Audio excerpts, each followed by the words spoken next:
இப்போ என்ன செய்யலாம்? உள்கடை செய்யலாம் வாங்க. உள்கடைக்கு கொஞ்சமாக சால்ட்டு, கெவுரு மாவு,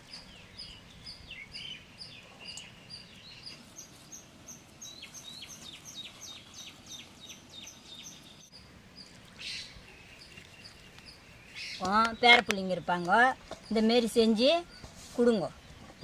ஈஸியான வேலை தான், கஷ்டமே கிடையாது. சும்மா கொஞ்சம் நேரம் நம்ம உட்காந்து சீரியல் பார்க்குறோம் இல்லையா, அதுமாரி அதை விட கம்மி தான் இது. நம்ம 2 மணி நேரம் கூட சீரியல் பார்க்குறோம், இது வந்து ஒரு 15 நிமிஷம்தான். சீக்கிரமாக அடுப்பாண்டை செஞ்சுட்டு போய் உக்காந்துக்கலாம். பசங்க பள்ளிக்கூடம் விட்டு வந்ததுமே எடுத்து தரலாம், சாப்பிடும். வெறும் மாவு பிசைந்து ரொட்டி சுடணும்.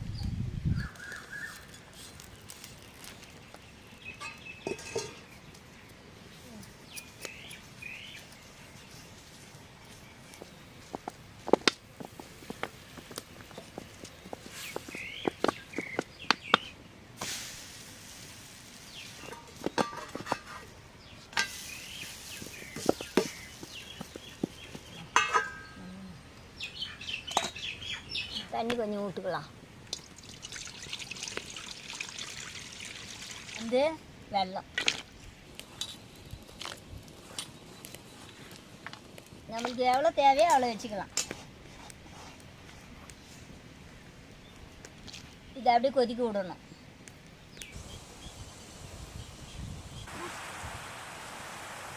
வெல்லம் கொதிக்குது. வெல்லம் பாவு வந்த பார்த்துக்க ஏலக்காய் ஒன்று தட்டி போடணும். ரொட்டி சுட்டு வச்சுக்கிறோம் இல்லையா, அந்த ரொட்டியை வந்து சின்ன சின்னதாக போடணும். சாப்பிட்ற அளவுக்கு போடலாம்.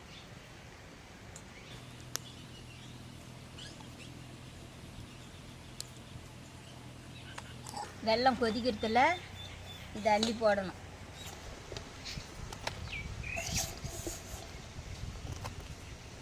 கஷ்டம் இல்லை, ஈஸியான வேலை.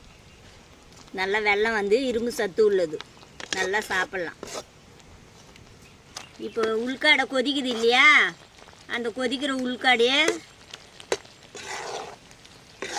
அவ்வளோதான், சரியாயிடுச்சு. எடுக்க போகிறோம் வாங்க. நீங்களும் சாப்பிட்லாம், சாப்பிட்டு பார்க்கலாம் வாங்க.